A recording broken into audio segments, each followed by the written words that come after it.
মহান রব্বুল ইজ্জতের শুকরিয়া আদায় করার পাশাপাশি এই সমস্ত শহীদ পরিবারের সম্মানিত সদস্যবৃন্দের প্রতি গভীর কৃতজ্ঞতা এবং শ্রদ্ধা জ্ঞাপন করছি। সেই সাথে আল্লাহ তাআলা জাতির এই মুক্তির সংগ্রামে যাদেরকে শহীদ হিসাবে কবুল করেছেন, আমি তাদেরকে গভীর শ্রদ্ধার সাথে স্মরণ করছি। আমি স্মরণ করছি লড়াকু সেই সমস্ত বন্ধুদেরকে যারা ফ্যাসিবাদের বিরুদ্ধে বুক চিতিয়ে যুদ্ধ করতে গিয়ে জালিমের ভূমিকে আহত হয়েছে। কেউ হারিয়েছেন চোখ, কেউ হারিয়েছেন পা, কে হারিয়েছেন হাত, আবার কেউ বা মেরুদণ্ডে বুলেট বিদ্ধ হয়ে অবশ হয়ে বিছানায় পড়ে আছেন।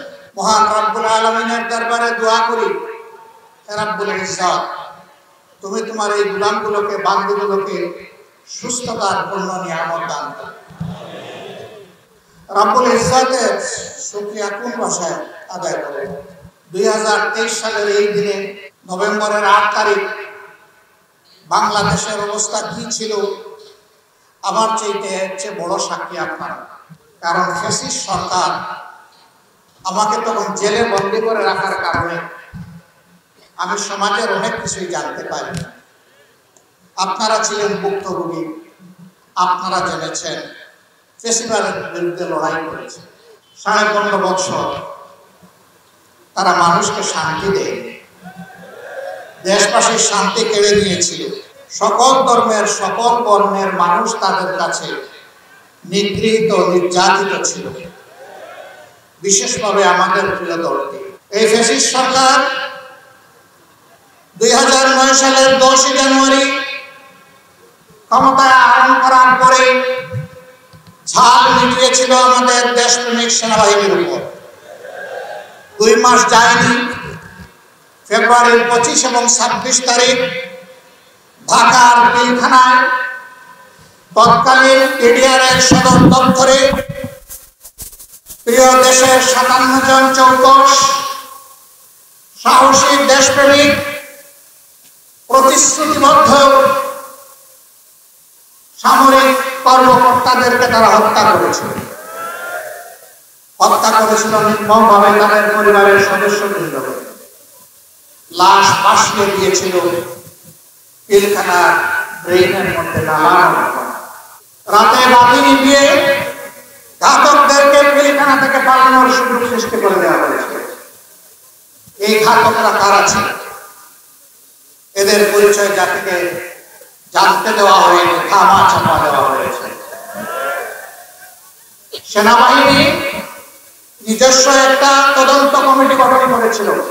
তারা তন্ন করে খোঁজ নিয়ে সত্যটা তুলে এনেছিল, কিন্তু সেনাবাহিনীর তদন্ত রিপোর্ট প্রকাশ করতে দেওয়া হয়নি। ফ্যাসিবাদী সরকারের জালিম প্রধানমন্ত্রী সেনাকুঞ্জে গিয়েছিলেন সেনা অফিসারদেরকে সান্ত্বনা দিতে। তারা জিজ্ঞেস করেছিল, 25 তারিখের আয়োজনে আপনি গেলেন, 26 তারিখের ডিনারে আপনার যাওয়ার কথা ছিল, আপনি গেলেন না কেন? জবাব চান। তিনি কোনো জবাব দিতে পারেননি। তারা বলেছিল, তাইলে আপনি জানতেন যে আগামীকাল একটা দুর্ঘটনা এখানে ঘটানো হবে এবং সেইটা আপনার আদেশের নয়, সেইটা আপনার নির্দেশ ক্রমেই হবে, এটাকে আমরা ধরে নিতে পারি। বিব্রত প্রধানমন্ত্রীর কণ্ঠ দিয়ে সেদিন কোনো আওয়াজ বের হয়নি। কিন্তু যারা এই কথাগুলো সাহসের সাথে উচ্চারণ করেছিল, তাদের সহকর্মীদের হত্যাকাণ্ডের ব্যাপারে তার কাছ থেকে স্পষ্ট জবাব চেয়েছিল। পরবর্তী পর্যায়ে ঝাল মিলিয়ে তাদেরকে চাকরি থেকে তাড়িয়ে দেওয়া হয়েছে। এর মধ্য দিয়ে তারা পুনের রাজনীতি নতুনভাবে শুরু করেছিল। পরের বছর থেকে এসে দেশপ্রেমিক সেনাবাহিনীর মনোবল এবং কমর ভেঙে দেওয়ার পর আঘাত দিয়েছিল বাংলাদেশ জামাত ইসলামীর উপর। জুন মাসের 29 তারিখ আমাদের মাতার তাজ তৎকালীন আমিরে জামাত শহীদ মওলানা মুজিবুর রহমান নিজামী, নায়েবে আমির, বিশ্বের 100 কোটি মানুষের প্রাণপ্রিয় মানুষ, কোরআনের ভাষ্যকার আল্লামা দিলওয়ার হোসেন সাঈদী, শহীদ সেক্রেটারি জেনারেল জনাব আলী আহসান মোহাম্মদ মুজাহিদকে পোড়া অজুহাতে মিথ্যা অপবাদে গ্রেফতার করা হয়। তাদের বিরুদ্ধে অভিযোগ আনা হলো তারা ইসলামের অবমাননা করেছেন। হাস্যাস্পদ ব্যাপার, আজীবন যারা আল্লাহর দ্বীনকে বাস্তবায়ন করে দেশের দল ধর্ম নির্বিশেষে সমস্ত মানুষদেরকে শান্তি উপহার দেওয়ার জন্য, সম্মান উপহার দেওয়ার জন্য জীবন বাজি রেখে লড়াই করলেন, তাদের বিরুদ্ধে ধর্ম অবমাননার অভিযোগ আনা হলো। এরপরে একে একে জামাতের নেতৃবৃন্দকে গ্রেফতার শুরু করা হলো। 11 জন শীর্ষ নেতাকে বন্দী করা হলো। তাদের বিরুদ্ধে যুদ্ধ অপরাধের অভিযোগ আনা হলো। তারা নাকি 71 সালে যুদ্ধকালীন সময়ে তামাম অঘটন অপকর্ম তারাই করেছে। তাদের বিরুদ্ধে আনা হলো ধর্ষণের অভিযোগ, খুনের অভিযোগ, লুণ্ঠনের অভিযোগ, মানুষের ঘর বাড়িতে অগ্নিসংযোগের অভিযোগ। আমি আনন্দিত আজকের এই কর্মী সম্মেলনে প্রিয় সংগঠন, স্থানীয় বিভিন্ন ধর্মের ভাইদেরকে এখানে আমন্ত্রণ জানিয়েছেন। এখানে হিন্দু ধর্মাবলম্বী ভাইয়েরা আছেন, আপামর মুসলিম জনতা আছেন। আপনারা তার সাক্ষী। আমি বুকে হাত দিয়ে বলছি, আমি বুকে হাত দিয়ে দায়িত্ব নিয়ে বলছি, আমাদের নেতৃবৃন্দের বিরুদ্ধে যে অভিযোগ দেওয়া ছিল তা ছিল শুধু আর না মিথ্যা।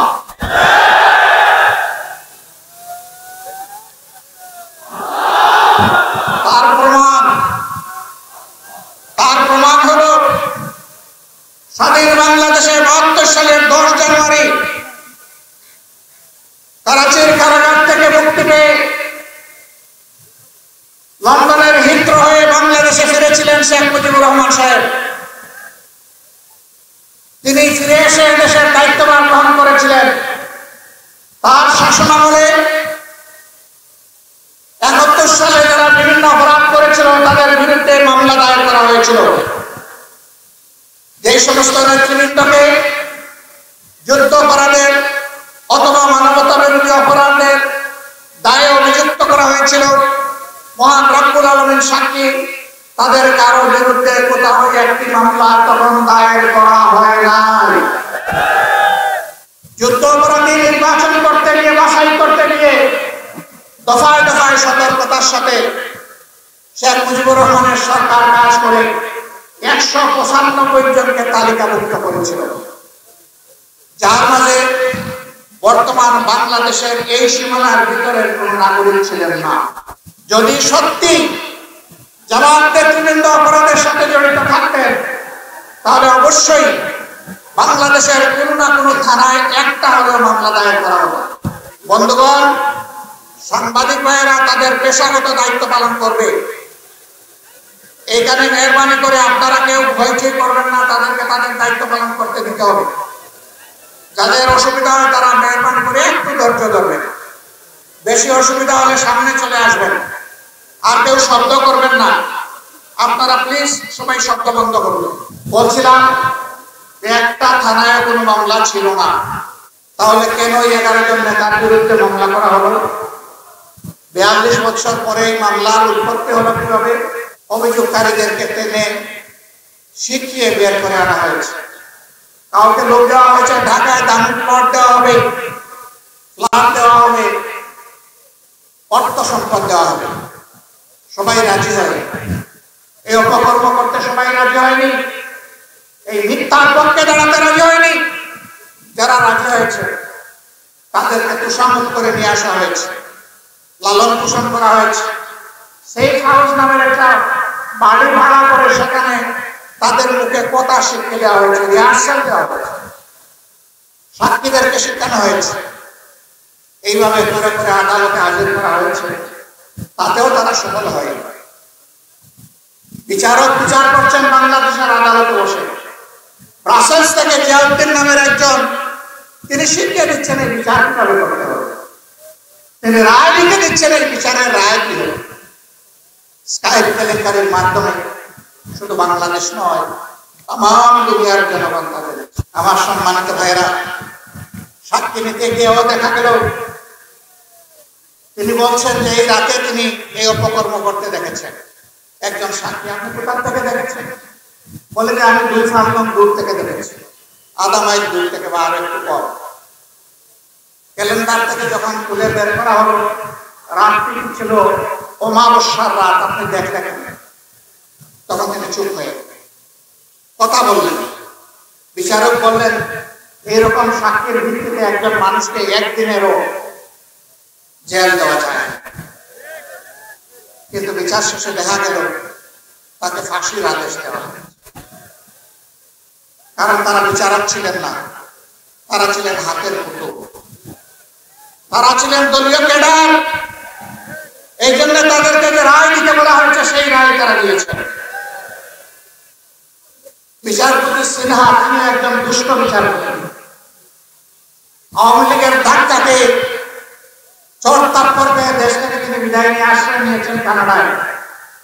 সেখানে বসে বসে তার বিচারিক জীবনের করুণ কাহিনী তিনি তুলে এনেছেন। বিশেষ করে এই সময়ের বিচারে তিনি তার বইয়ে লিখেছেন, আমাদেরকে শিক্ষা দেওয়া হয়েছে আমরা যেন এই ধরনের রায় দিই।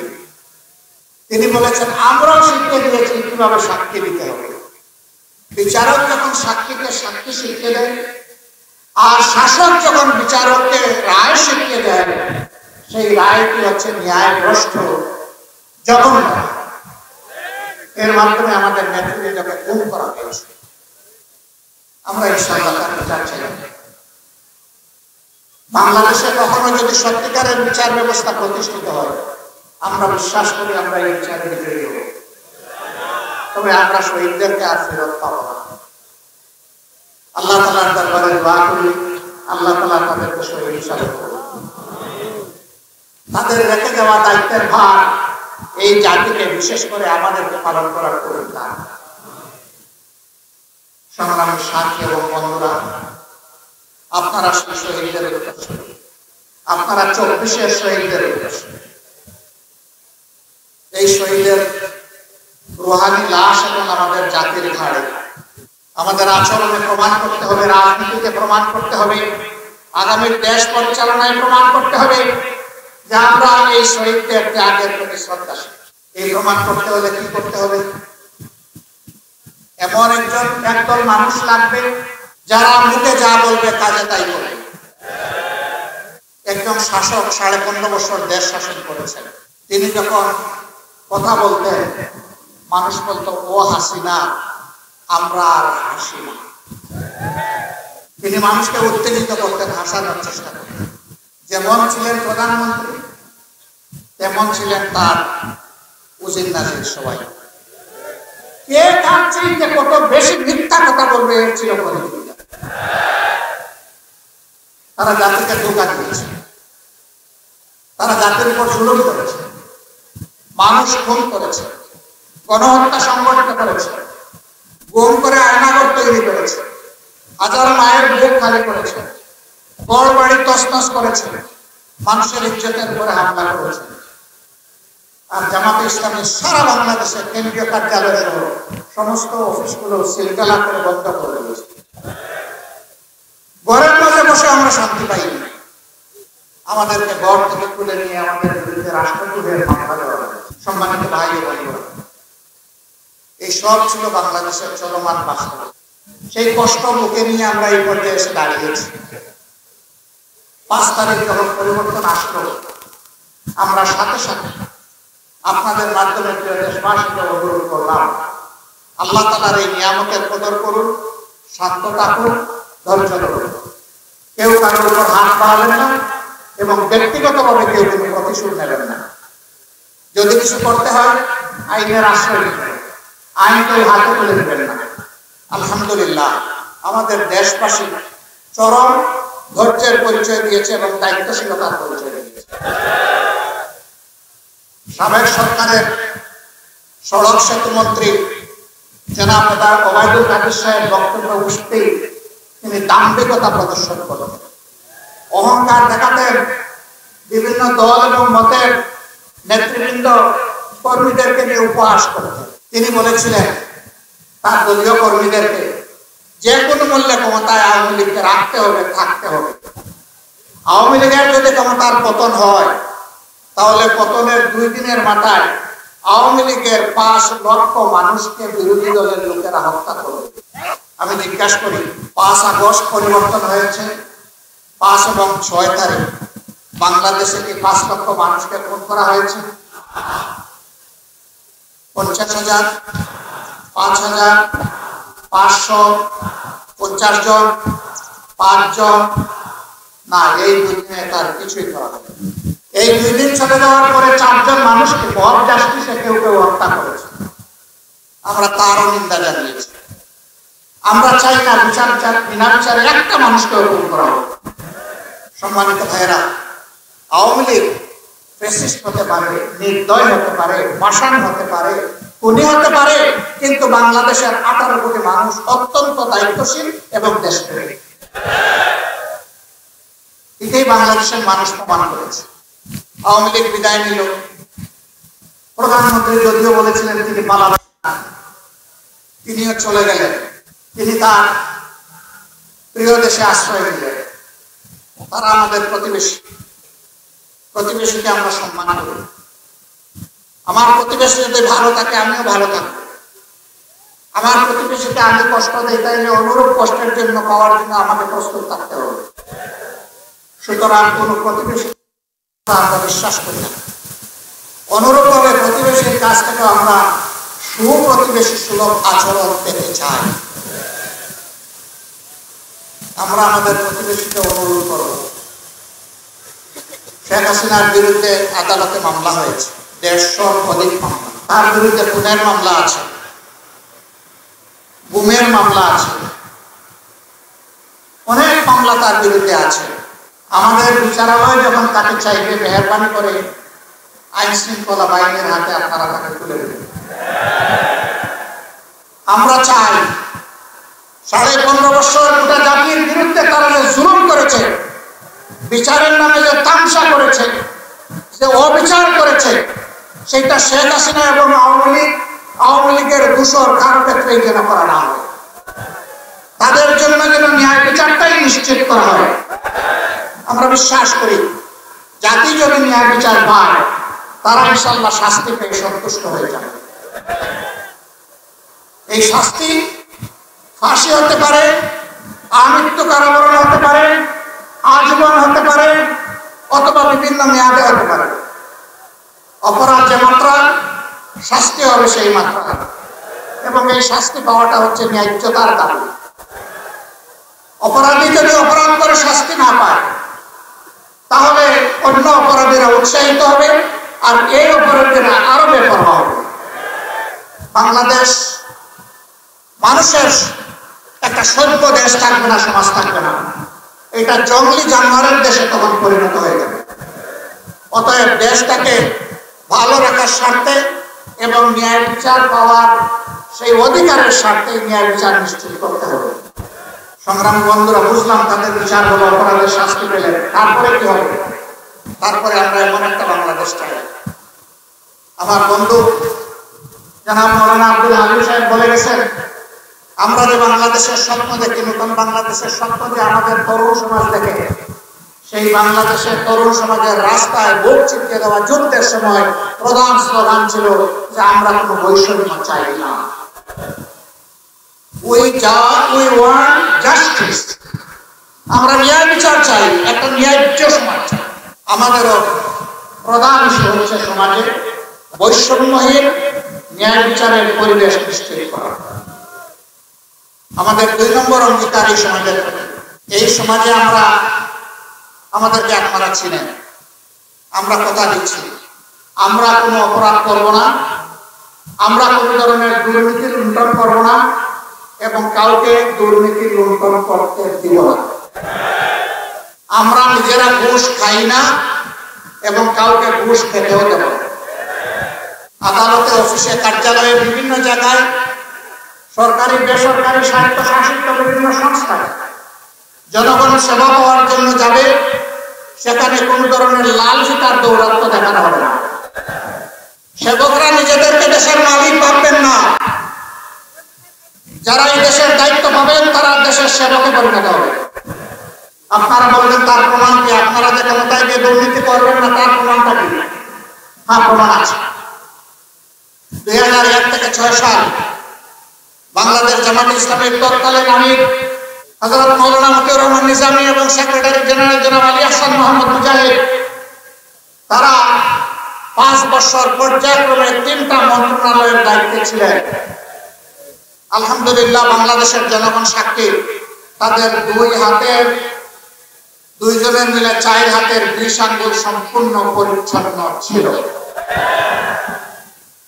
তারা নিজেরা দুর্নীতি করেন নাই এবং দুর্নীতিকে তারা প্রশ্রয় দেন না, যার কারণে তখন দেশি বিদেশি পত্রপত্রিকা লিখত 2 মন্ত্রীর আলাদা জবাব। এই 2 মন্ত্রণালয়ে কোনো তদবির ছিল না, তদবির কারকরা ওখানে ফিরতে পারত না, তদবির কারকরা জানতো ওখানে গিয়ে তদবির করলে রেজাল্ট উল্টা হবে। জনগণ তার অধিকার পাবে, তদবির লাগবে কেন? আমরা আপনাদেরকে কথা দিচ্ছি, জনগণ যদি এই দায়িত্ব এই দেশে কোরআন সুন্নাহর আলোকে যারা আইন কায়েম করতে চায় তাদের হাতে তুলে দেয়, তাহলে সেই সমাজটাই তারা আপনাদেরকে উপহার দেবে ইনশাআল্লাহ। এই জন্য জনগণকে তৈরি হতে হবে, বিশেষ করে বাংলাদেশ জামাতে ইসলামের কর্মীদেরকে তৈরি হতে হবে। আপনাদের প্রত্যেককে সমাজের বিভিন্ন জায়গায় পাহারাদারের ভূমিকা পালন করতে হবে। সেদিন আমরা থাকবো সজাগ এবং আমাদের জাতি শান্তিতে ঘুমাবে রাতের বেলা ইনশাআল্লাহ। আমরা হবো জাতির পাহারাদার। আমরা এমন একটি সমাজ আগামীতে গড়তে চাই, যেই সমাজে লেখাপড়া করার পরে এই শব্দ আমাদের কানে আসবে না যে তিনি শিক্ষিত বেকার। আমার একটা সোনার ছেলে, একটা সোনার মেয়ে শিক্ষিত হওয়ার পরে বেকার থাকবে কেন? তাদেরকে নৈতিক এবং জাগতিক শিক্ষা এমন ভাবে দেওয়া হবে যাতে তাদের হাত বেকারের হাতে পরিণত না হয়, কর্মীর হাতে পরিণত হয়।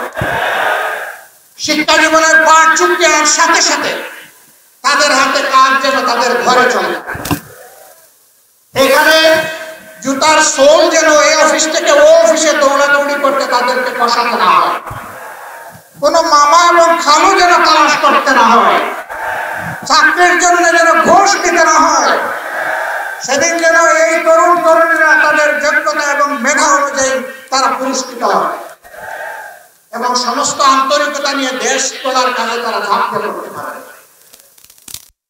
আমরা সেই সমাজে এমন বিচার ব্যবস্থা কায়েম করতে চাই যেখানে বিচারকের সম্মানিত আসনে বসে কোন বিচারকের দুঃসাহস হবে না ঘুষ খাওয়া। যিনি ঘুষ খাবেন বিচারক হলেও তাকে শাস্তি ভোগ করে জেলে দেবে, তাকেও ছাড় দেওয়া হবে না। সম্মানিত ভাইয়েরা, বলবেন এই মানুষ এই ফিরিস্তা আমরা কোথায় পাবো?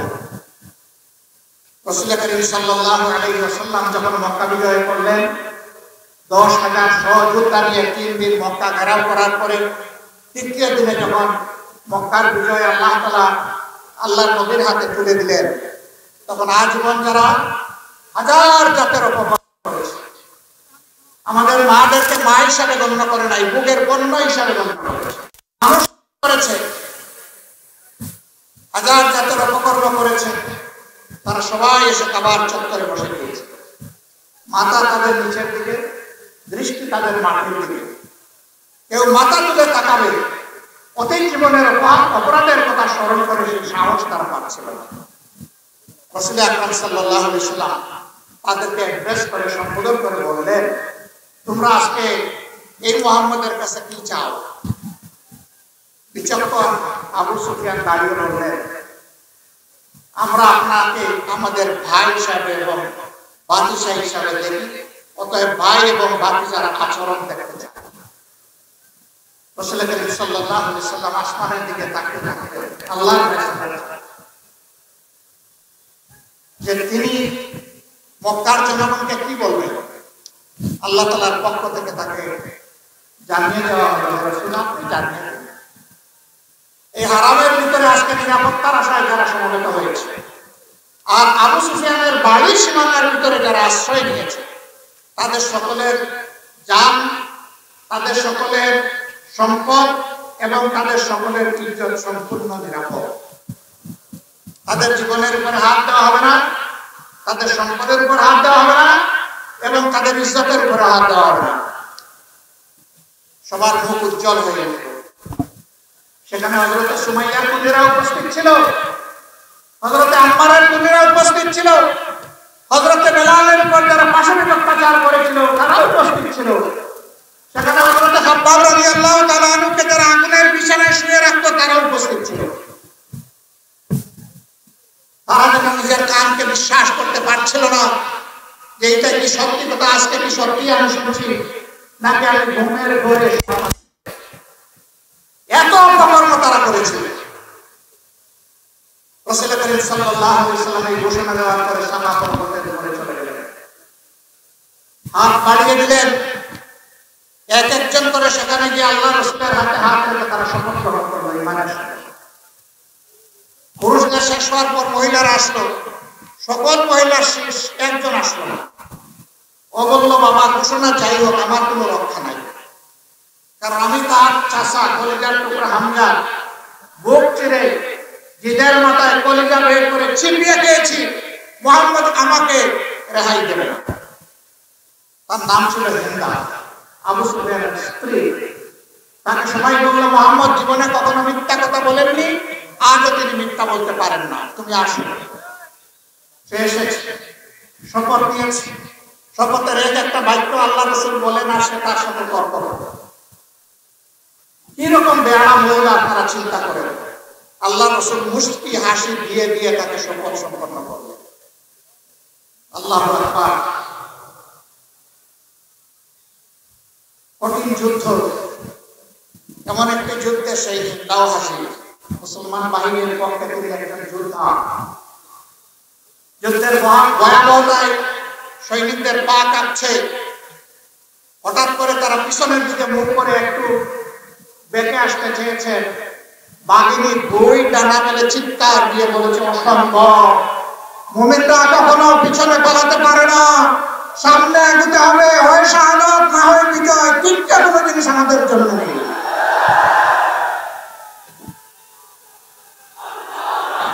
সিংহের বলে সাহাবীরা ঘুরে দাঁড়ালেন। আল্লাহ তাআলা যুদ্ধের বিজয় তাদের হাতে তুলে দিলেন।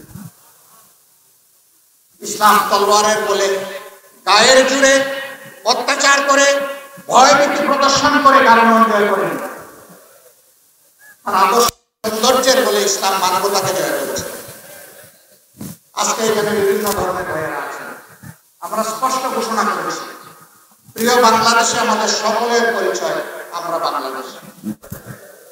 ভাষা আমাদের ভিন্ন হতে পারে, গায়ের রং ভিন্ন হতে পারে, আমাদের ধর্ম ভিন্ন হতে পারে, আমাদের দল এবং মত ভিন্ন হতে পারে, কিন্তু দেশ আমাদের সমান। সুতরাং প্রিয় বাংলাদেশে আর আমরা কারণকে এটা শুনতে চাই না, কেউ মেজরিটি আর কেউ মাইনরিটি। We want unit. আমরা ঐক্য চাই। আমরা মূলগতভাবে এক মা বাপের সন্তান, তার থেকেই মানবতার সৃষ্টি হয়েছে। আমরা মানুষকে মানুষ হিসাবে সম্মান করতে চাই। ধর্ম চাপিয়ে দেওয়ার বিষয় নয়, ধর্ম একটি মনের ব্যাপার। যে ধর্মের সৌন্দর্য মানুষকে বেশি আকৃষ্ট করবে সে ওই ধর্মই গ্রহণ করবে। এই জন্য আমার ভাইদের প্রতি আমার অনুরোধ, আমাদের কোনো আচরণের কারণে মানুষ যেন ইসলাম সম্পর্কে কোনো ভুল ধারণা না। এই শাশ্বত সুন্দর আল্লাহ তাআলার বেহেশতি ফরমানের সৌন্দর্য আমরা যেন আমাদের আচার আচরণের মাধ্যমে ফুটে তুলতে পারি। আমাদের দৃষ্টিতে যেন মানবতা ভিন্ন ভিন্ন টুকরা টুকরা না হয়, ভাগ ভাগ না হয়। মানবতাকে আমরা সম্মানের দৃষ্টিতে এইভাবে দেখি। আমরা মায়ের জাতিকে কি দিতে চাই? আজকে বাংলাদেশে কোটি কোটি নারী তারা বিভিন্ন পেশায় নিয়ে, কিন্তু প্রায় বেদনাদায়ক অনেক খবর আমাদেরকে শুনতে হবে। তাদের জীবনের উপর, ইজ্জতের উপর আঘাত। আমরা এমন একটা বাংলাদেশ চাই, ওই বাংলাদেশে সমাজের উন্নয়নে নারীরা অবদান রাখবেন। তারা মায়ের মর্যাদায় রাখবেন, আমার সহোদরা বোনের মর্যাদায় রাখবেন, আমার ঔরসজাত মেয়ের মর্যাদায় রাখবেন। চরম ইজ্জত এবং নিরাপত্তার সাথে তারা জাতি গঠনে অবদান রাখবে। অনেকে বলে, অপপ্রচার করে যে এরা ক্ষমতায় গেলে তোমাদেরকে ঘরের ভিতর থেকে বের হতে দিবে না, আর জাতি ধর্ম নির্বিশেষে সবাইকে কালো বোরকা পরাই দেবে। এগুলা মিথ্যাচার আমাদের বিরুদ্ধে। আমরা কোনো কিছু কারোর উপর চাপাইয়া দেওয়ার কোনো অধিকার রাখি না। রাসূল করিম সাল্লাল্লাহু আলাইহি সাল্লাম যুদ্ধের ময়দানে নারীদেরকে সুযোগ দিয়েছেন যুদ্ধ করার, সাথে করে নিয়ে গেছেন। শিক্ষার ময়দানে নারীরা উস্তাদের ভূমিকা পালন করেছেন, ব্যবসার ময়দানে নারীরা ব্যবসা করেছেন, রাষ্ট্রীয় কাজকর্মে রাসূল করিম সাল্লাল্লাহু আলাইহি ওয়াসাল্লাম এবং পরবর্তী খলিফারা মর্যাদাবান নারীদের সাথে পরামর্শ করেছেন। সমাজের এমন কোনো দিক এবং বিভাগ নাই যেখানে নারীরা অবদান রাখে না। নতুন বাংলাদেশে তারাও গর্বের সাথে, ইজ্জতের সাথে, মর্যাদার সাথে অবদান রাখবেন ইনশাআল্লাহ। উত্তরবঙ্গ বাংলাদেশে আমাদের কাছে বিশেষ মর্যাদা রাখে। আপনি বলবেন কেন বিশেষ মর্যাদা রাখেন?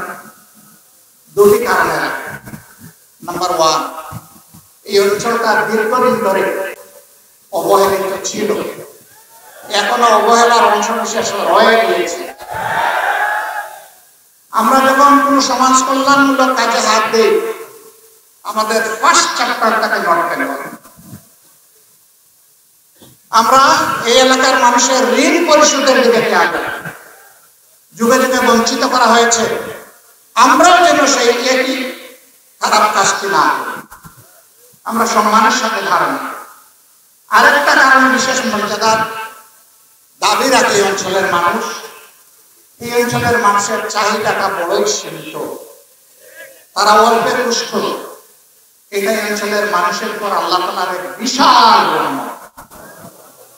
তাদের অন্তরে খাই খাই, চাই চাই, পাই পাই, এগুলো নেই। আল্লাহ যা দেন তার উপরে তারা সন্তুষ্ট। মহান রবের দরবারে দোয়া করি, হে রব্বুল ইজ্জত, তোমার আসমান থেকে এই এলাকার মানুষের উপর তুমি বিশেষভাবে রহমত বর্ষণ, শান্তির ফয়সালা নাযিল করো।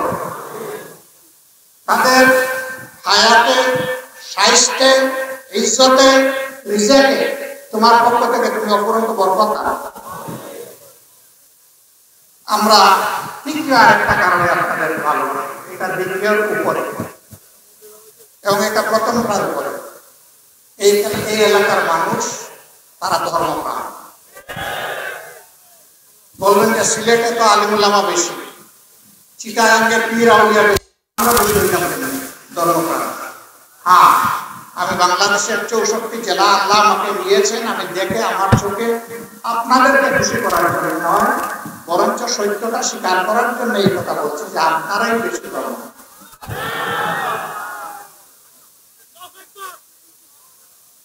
এই যে আপনাদের আকর্ষণ সত্যের প্রতি, ন্যায়ের প্রতি, কল্যাণের প্রতি, আল্লাহর বিধানের প্রতি, এই কারণে আল্লাহ তাআলার কাছে দোয়া করি আল্লাহ তাআলা এই দুনিয়ায় এবং আখিরাতে দুই জায়গায় যেন আপনাদেরকে বিশেষ মর্যাদা দান করেন। আপনারা আমাদের জন্য দোয়া করুন। আমার জন্য একটা কাজ দোয়া ছিল, বড় ঈর্ষা লাগে, আফসোস হয়, যারা জাতির জন্য লড়াই করে শহীদ হয়েছে, আমি তো এখনো শহীদ হতে পারলাম না। রিসালাতের দরজা বন্ধ হয়ে গেছে, আর কোনো রাসূল আসবেন না, কিন্তু শাহাদাতের দরজা খোলা। আল্লাহর দরবারে আমার মিন্নত যে আল্লাহ যেন তার প্রতি আমাকে শহীদ হিসাবে দেখেন। কিরকম শহীদ? আমি যেন রক্তের চাদর গায়ে দিয়ে আল্লাহর দরবারে সেদিন হাজিরা দিতে পারি। কিরকম শহীদ? ন্যায় এবং সত্যের পক্ষে, ইমানের পক্ষে, মানবতার পক্ষে, কল্যাণের পক্ষে দাঁড়ানোর জন্য আল্লাহর দুশমনেরা আমাকে যেন কেটে কেটে টুকরা টুকরা করে, আর আমার দেহের এক একটা টুকরা সমাজ থেকে অন্যায়, অসত্য, জুলুম, নির্যাতন অপসারণের জন্য দিনের যে সৌধ রচনা হবে তার জন্য ফাউন্ডেশনের ইট হিসেবে মাটির নিচে চলে যায়। দুনিয়ার কোন মানুষ যেন আমাকে স্মরণ না রাখে, সবাই যেন ভুলে যায়, শুধু আরশে আজিমের মালিক যেন আমাকে স্মরণ করে। আপনারা আমার জন্য আপনাদের ডাকে যখনই প্রয়োজন তখন যেন সাড়া দিতে পারি, আল্লাহ যেন তৌফিক দান করে। আমার এবং আমার সহকর্মীদের হাতে দেশ এবং জনগণের জন্য কোনো ক্ষতি না হয় সেটা আপনারা দোয়া করবেন, বরঞ্চ দেশ এবং জনগণকে মুক্তির করে আমরা যেন সীমাহীন ত্যাগ স্বীকার করতে পারি।